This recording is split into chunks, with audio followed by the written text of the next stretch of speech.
I'm Daryl Richardson, dancer, choreographer, teacher, mentor, and I want to welcome you to Behind the Stars, the untold stories of Black industry dancers.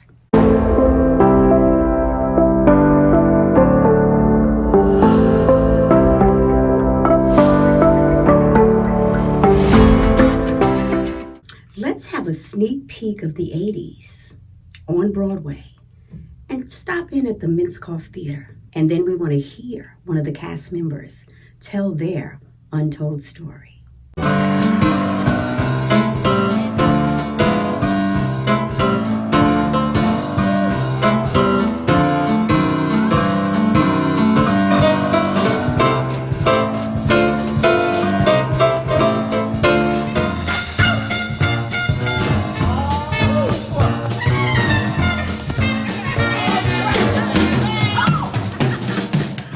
Auditioned for Black and Blue when it was a show that was going to Paris for 5 weeks. I don't even think at that time Broadway was discussed. So I auditioned, didn't hear anything. And then next thing I knew, rehearsal was starting. So the first day of rehearsal started. I went, well, I guess I didn't get that. Though I thought I was like perfect for it because I was a HOOFER. And had done shows of that time. Like that was my period, that 1930s, 40s. And so that day I get a call and the call tells me, please come to rehearsal the next day.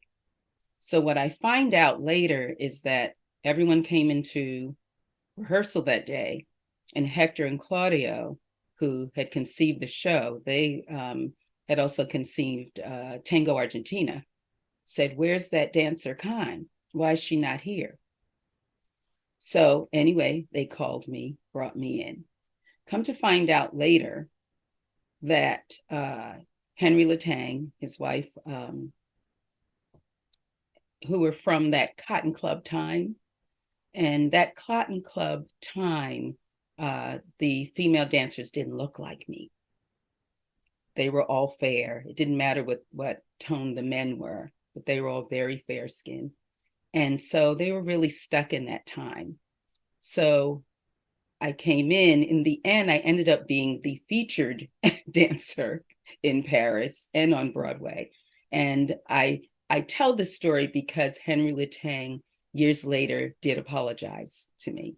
He acknowledged what had happened. He acknowledged the time that he came from and apologized. And I love him, love him. He taught me so much. So anyway, I came into the rehearsal. It was like a workshop. You know, we had to swing, we had to tap, we had to do that style from that period. We went to Paris with the show for 5 weeks, and we ended up staying there 5 months because the show was such a hit. After 4 months, came back to America, maybe a year and a half. They brought us in and started workshopping it. When I say workshopping it, they brought in Frankie Manning, Henry Latang, Charlie Atkins, and FAYARD Nicholas of the Nicholas Brothers fame. They wanted that original style. What I loved about Hector and Claudio, who conceived it, they wanted everything authentic. They took us to the Lincoln Center Library and had us watch film from that time. They immersed us in that time. It was unbelievable. And then we were in the studio with, Frankie Manning, who is the king of swing dance, and just drilled us and taught us that original style, especially all of us coming from a technical dance background. And so I remember my husband saying that Frankie was his mentor in swing also. And he had taught the dancers some steps in swing. And Frankie Manning says, yeah, they look good. They're doing the steps, but they're not swinging. Because that's a whole different thing to really look like you're in that time and feel it. And these names that I mentioned as far as choreographers, you should really look up who they are. Charlie Atkins from Coles and Atkins, Honey Coles. And Charlie Atkins, once Honey Coles and he had separated as far as their partnership, Charlie Atkins became the choreographer for Motown. So all that choreography you see, the Temptations and all those groups, that's Charlie Atkins. And so when you look at the choreography in my number, especially because my number on Broadway was I'm Confessing, was really based on Josephine Baker as far as what my character was. And it was this one-man line. And when you look at the style of what the guys are doing, you see that Motown in there, though it still fits in that 30s, 40s time. And then, of course, Fayard Nicholas. And so you see that style in there, that Nicholas Brothers style. And I always say about Black and Blue, I've done many things in my career, whether it's Broadway, film, TV. Black and Blue is the best experience of my life as an artist. And why? It's because it was a family. You had the elder heads, all the way from, say, Linda Hopkins, Ruth Brown, Carrie Smith. Then you had the musicians, right? You had historic musicians who had played in that time. And then you had the hoofers, right? All the way from, 90-year-old hoofers down to 70-something-year-old hoofers. Then you had all of us who were in our 20s or 30s, a few in 40s. And then you had the kids, Savion Glover, you had Domisha Sumbry Edwards, and you know those names now because they are the hoofers of our time. So it was a family and it was school. I always talk about going to that show every day was going to school. And then Ruth Brown, her song, Body and Soul, was before my song and dance, I'm Confessing. So I would be standing in the wing every night watching her sing that song. And it was a lesson on how to stand still because she didn't move. This dress just draped. She just stood there and looked out and sang the whole song, and you ended up in tears. That was a lesson in how to command a stage. Because I was, 20-something? Linda Hopkins, oh my goodness. She was a lesson in how you could bring class and humor to the stage. And those kids were amazing. Kids, huh? Now they're grown people with kids of their own. The reason that Domisha and Savion are who they are is because you had all of those historic hoofers pouring into them. And so they are a piece of all of them. And so that's why they are such masters in their field. It's pretty extraordinary. Part of passing on that art of tap and hoofing was passing it on to my daughter. She started tapping with Arlene Kennedy and Paul Kennedy in Los Angeles when she was 17 months old. She was literally in diapers. And that's because Arlene Kennedy had a gift of teaching tiny little people to hoof. So by the time they were 4, they were hoofing. So Domisha came out of that school. There's all these kids that came out of what was called the diaper crew with Arlene Kennedy. She was magic. Miss her every day. And so my daughter started tapping with her because I knew that was the place to put her. Though I could teach her, Arlene was the one. And so she continued to tap. Tap became her love. She at some point was in my junior rhythm keeper company. She also came back this past weekend to make an appearance in the show with me and the other alumni. It was fantastic. And she's currently in a company where she taps out of San Francisco called La Mezcla. And she performed at Lincoln Center 2 weeks ago.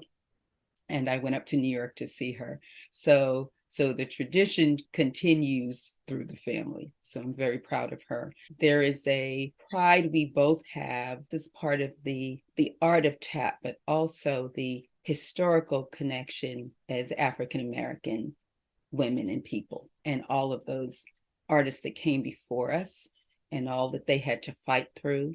I always think of the Nicholas brothers. When I show someone a video of the Nicholas brothers doing Jim Jam Jumping in stormy weather, and when I have people going, well, how could we not know who these folks are? They're better than anyone I've ever seen. There's a documentary they have called We Sing, We Dance. If you watch that documentary, you see the struggles that they went through just because of their color. We know who Fred Astaire is. We know who Gene Kelly is. If you ever heard either of them talk about the Nichols brothers, they elevate them above themselves. But we don't know about the Nichols brothers at the same level because, yes, they were in different films. But if you look at it, they're not an integral part of the plot. And that's because when those films went south, they would take the Nichols brothers dances out. I say it was the South's loss.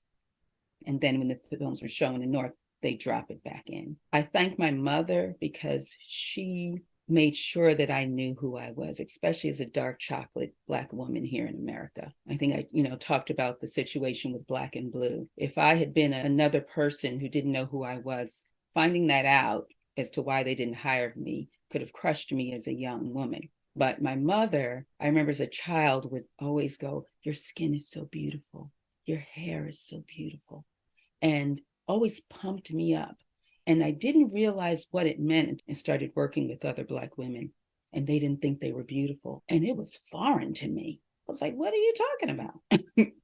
And I went to my mother and I said, how did you know to raise me that way? She said, I was very clear. I was going to send you into a world that was going to tell you you were the opposite of who you were. She said, you had to know who you were. So no matter what they said to you, you would be like, yeah, okay, I know who I am.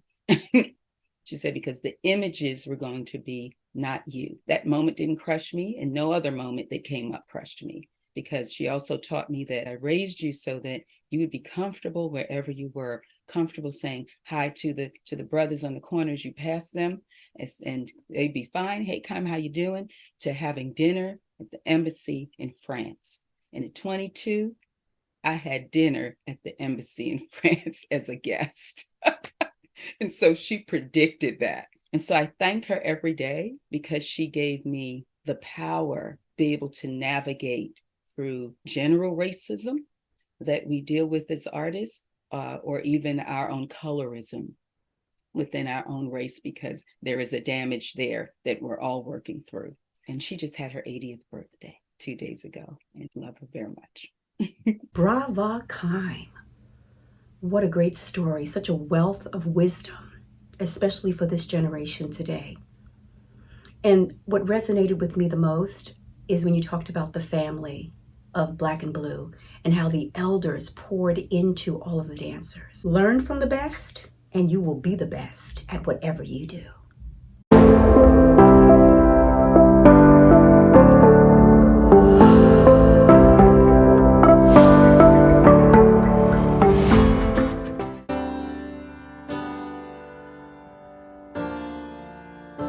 The family of Tanya Gibson Clark would like for people to either consider becoming an organ donor or to support and donate to Life America, an organization that strives to increase the number of donated organs for patients awaiting life-altering treatments.